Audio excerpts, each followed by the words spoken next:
Asif müəllim, Canəli müəllim, Allah rəhmət eləsin, atası da bu yolu keçib. Xanəli dayı, mən o rəhmətliyi bir dəfə görmüşəm.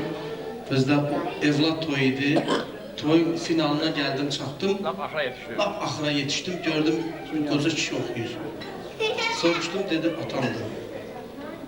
Onun da bu günləri ruhunun şad olan günüdür.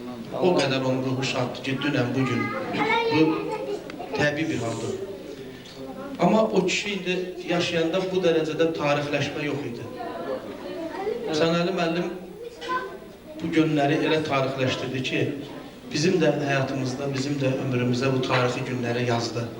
Onun yaşantısı, onun bugünkü haqqı bizi də o günləri yaşatdı.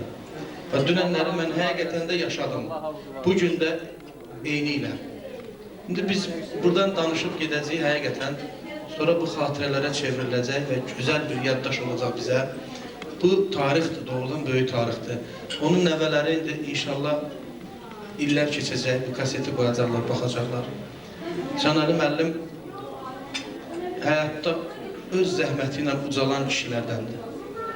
Elə ucalıb ki, elə gəlib ki, buradan da biz hamımız sənətkarı, hamımız bilirik.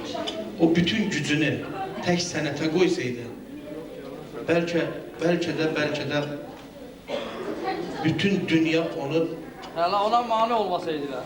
Hələ o, yəni insan bütün gücünü sənətə sərf eləyə bilmir ki, o qədər manelər var, o qədər milli psixologiyamızdan gələn o, mentalitetimizdən gələn o bəzi şeylər var. Bunu mən burada istəmirəm, ola da gedim düşüm.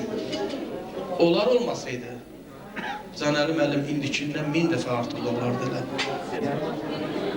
Orada bir 100 rəqəmi yazılsın, o 60'ın yerində 100 rəqəmi olsun. 100 rəqəmini qeyd edək, birlikdə qeyd edək. Öpürəm, bağlama basıram.